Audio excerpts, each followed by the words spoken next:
어제 검찰이 이재용 삼성전자 부회장에 대한 구속영장을 청구를 했어요.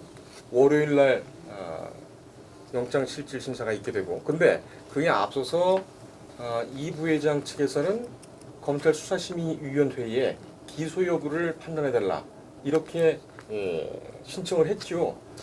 근데 이 신청을 하게 된 근거가 문무일 검찰총장 때의 검찰 자체 개혁으로 한 그 안으로 준비한 이 검찰 수사심의위원회 이거를 이용하겠다는 것인데, 검찰이 이거를 갑자기 영장을 청구를 하면서 무력화시켰습니다. 사실상 구속이 만약에 되게 되면은 뭐 기소 여부 수사심의위원회가 뭐 하든 말든 이거 그냥 다 무위로 돌아가는 것 아니겠습니까?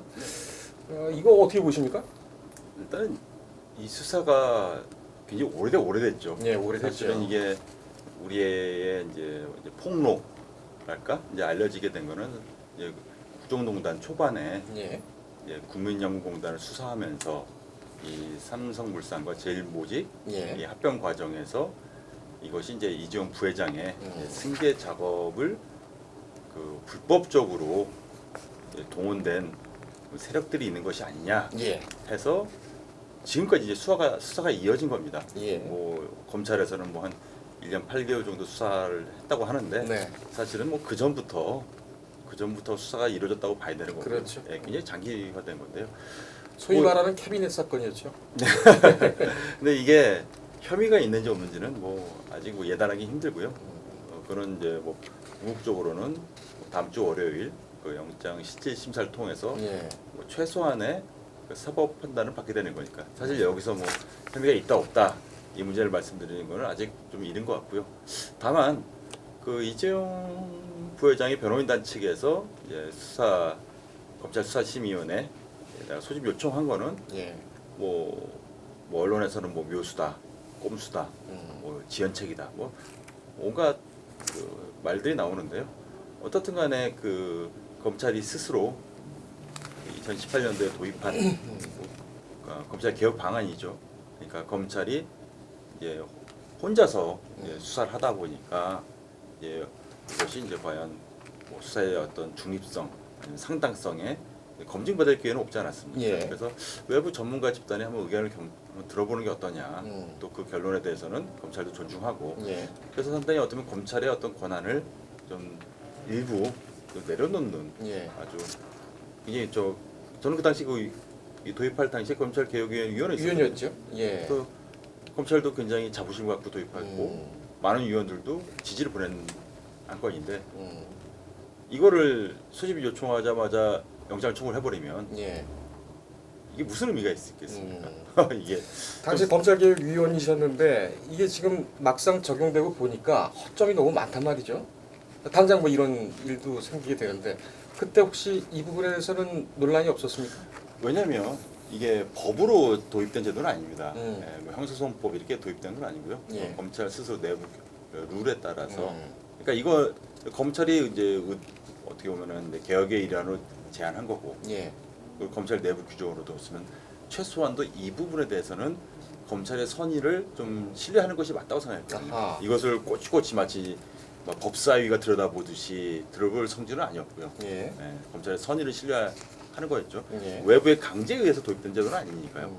그러면은 검찰은 그 불과 2년 전에 도입을 했으면 거꾸로 이번 기회가 그 널리 국민들한테 홍보할 기회였거든요. 아 예. 사실 봐라 이렇게 우리는 이렇게 스스로가 그 개혁의 일환으로 만든 제도가 있고 또 이 언론에 많이 탈 수밖에 없는 이재용 부회장 사건 아닙니까? 예. 그럼 사람들도 이제 검찰 수사심의위원회가 뭐지? 음. 왜냐하면 도입된 지 2년 됐지만은 이게 지금까지 8차례 8차례. 예, 그럼 사실 많은 건 아닙니다. 거의 뭐 1년에 4차례? 그럼 별로 그렇게 많이 이용되는 제도는 아닌데요. 예. 사실은 국민들이 모르니까.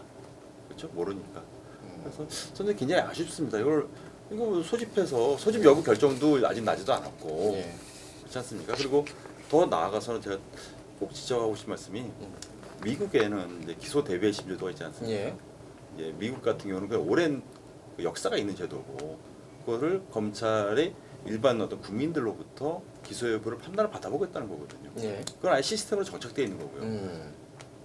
또 그 외에 기소욕이 있고요. 근데 이 검찰이 도입한 검찰수사심의위원회는 뭐 기소욕까지는 아니더라도 상당히 좀 존중하겠다. 그리고 여기 일반 시민들이 아니고 전문가거든요. 예. 변호사나 교수들 이런 사람들한테 검증받겠다는 건데 이거는 돌려서 얘기하면은 뭐 판사한테 검증을 한번 받아보나 사전에 이렇게 외부 전문가 집단의 검증을 받아보나 좀 비싼 효과가 있으니까 예.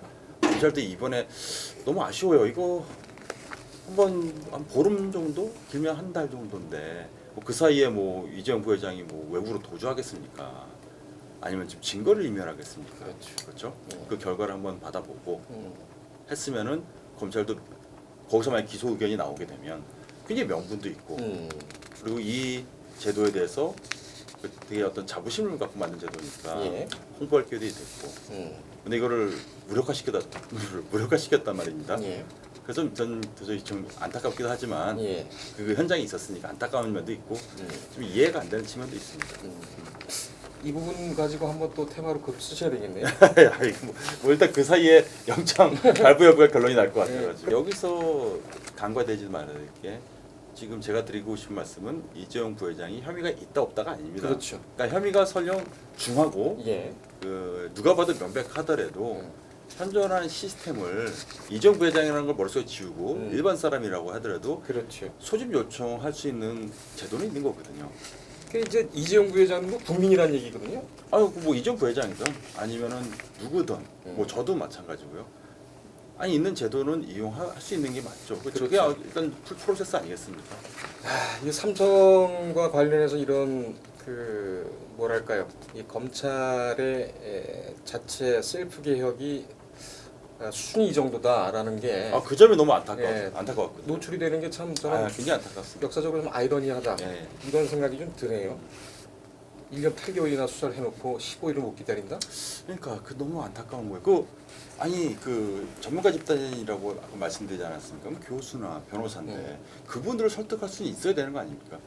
그렇죠. 최소한도. 그러니까 그냥 저는 법률 용어에 익숙하신 분들인데 그러면은 어차피 영장 실심사를 하게 되면은 그 몇 시간 동안 판사를 설득하는 과정 아닙니까? 그렇죠. 그럼 그 정도의 노력을 기울여서 이분들은 외부 전문가들 입장에서도 결론이 야 이거는 기소 내지는 더 나아가서 이건 구속 사안이다까지 결론을 이끌어낸다면 그렇죠.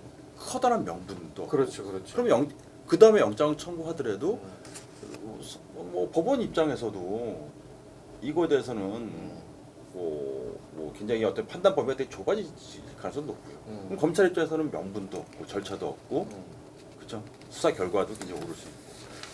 그러니까 굉장히 일석몇조를 얻을 수 있는 기회였거든요. 그러게요. 그걸 날려버렸는데 일단은 뭐 검찰에서 지금 해명이라고 할까요? 설명한 것은 이미 구속영장 청구가 예정이 되어 있었다. 그렇게 해서 이제 뭐 어제 해명을 했는데 이거야말로 비겁한 변명이고. 결재를 만약에 받았고요. 영장 청구가 예정돼 있어요. 그렇죠.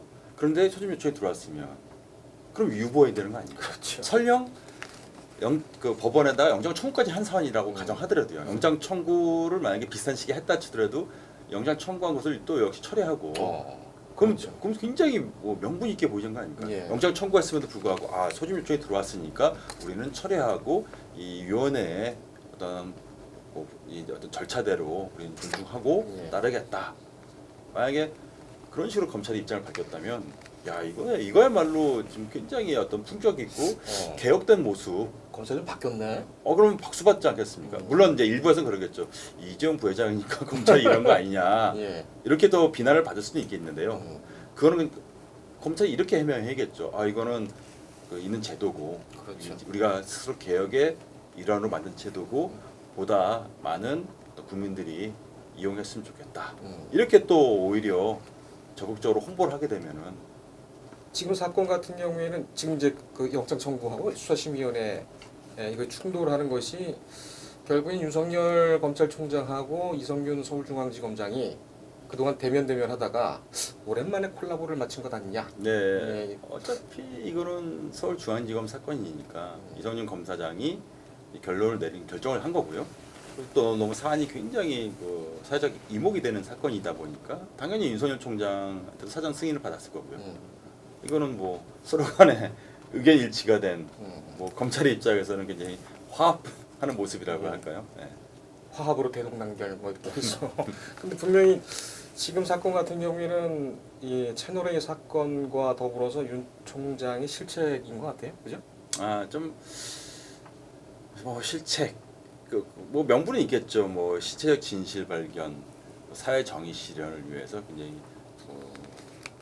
되게 시급한 상황이다. 예. 이런 명분은 있는데요. 뭐 그 명분은 존중합니다. 근데 다만 그 뭐 아까 말씀하셨듯이 1년 8개월 수술했는데 요 한 달, 길어야 한 달일 건데 요걸 못 기다렸을까? 어쨌든 뭐 문무일 총장 이 제도를 도입한 문무일 전 총장은 의문의 일패다 이렇게 결론을 낼 수가 있겠네요.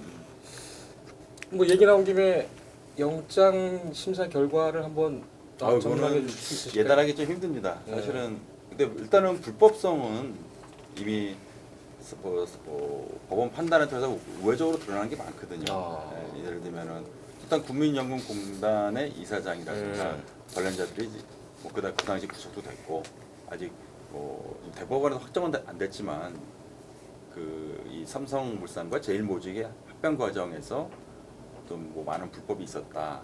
이것도 간접적으로 판단이 나왔고요.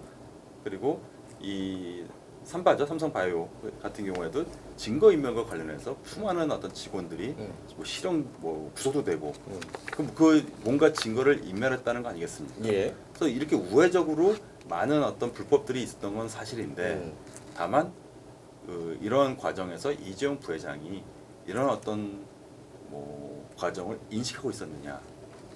그렇죠. 왜냐면 뭔가 형사처벌이 되려면 법률용어로 고의, 그러니까 뭔가 이 범죄 사실을 알아야지 처벌되는 거거든요. 근데 몰랐다는 거 아니겠습니까? 예. 그렇죠. 인식하지 못했다. 그래서 오늘 CBS인가요? 오늘 아침인가 어제 저녁에 나왔던 것이 이 관련자들 삼성 이 합병 물산하고 제일모직 합병에 관련돼서 일을 했던 그 실무진이 이재용 부회장이 계속 보고를 했다는 거죠. 그러니까 이제 이렇게 승계 과정에서 이제 이렇게 지금 일이 진행되고 있다라는 걸 주기적으로 보고를 했다라는 것. 그것이 이제 검찰이 구속영장을 청구하게 되는 스모킹 권한 아니냐 이렇게 이제 얘기를 하게 되는데 지금 말씀하신 것처럼 법원에서 간접적으로 판단이 나왔고 그런 부분 같은 경우 더군다나 서울중앙지검 경제범죄 형사부 부장검사도 이복현 부장이에요. 오랫동안 이거 관련 국정농단 수사를 했죠. 예, 국정농단해서 특히 이제 삼성의 저승사자 뭐 이렇게 되는 양반인데 자본시장법 위반을 적용을 하면서 김종준 전 미래전략실 전략팀장에게만 증거인멸, 증거인멸을 적용을 했어요. 다시 말하면은 이재용 부회장에 대해서는 이 부회장에 대해서는 증거인멸 혐의를 적용 안 했다는 얘기지 않습니까? 그렇다면 구속의 필요성이 있을까? 이렇게 또 생각되네요. 그렇죠. 여기서 사실 이렇게 오랜 기간 수사했는데 인멸할 증거가 있느냐 일단 그렇지 않습니까? 예. 그리고 이 증거 인멸 당사자들은 많은 사람들이 이제 유죄 판결을 받았고 이제 와서 그 사람들과 또 접촉을 해가지고 증거 인멸한다. 뭐 예를 입을 맞춘다. 예. 이거는 상식적으로 좀 이게 상상하기 힘든 상황이거든요. 그런 예. 상황이면. 그리고 어떤 물적 증거는 이미 다 확보했을 거고요. 그러니까 모르겠습니다만은 그 혐의가 뭐 만약에 월요일 날 영장 실질 심사 과정에서 뭐 밝혀지고 그것이 중대하다고 하더라도 과연 도주 우려는 그렇죠. 이재용 부회장이 그날 떠나겠습니까? 만약 증거는 여태까지 수집 못한 증거가 있거나 이러면은 검찰이 수사가 완전하지도 않은 상황이었고 그래서 저는 뭐 소명이 돼도 이게 구속 사안이 될 건가 하는 좀 이거는 좀 아마 좀 동의하기 힘든 측면이 있습니다. 이게 이재용 부회장을 꼭 제가 변호인처럼 얘기하는 아닙니다. 이게 그런 건 아닙니다. 저도 그렇고 그 변호사님도 그렇고 아까도 말씀드렸습니다. 국정농단 이후 그 전부터 재벌 개혁에 대해서는 뭐 늘 필요성을 저희 또 인정을 해보지 않았었습니까? 심지어 저는 세게 썼어요. 세게 썼는데 이번 같은 경우는 좀 뭐 저조차도 이해를 할 수 없는 그런 부분이니까. 알겠습니다.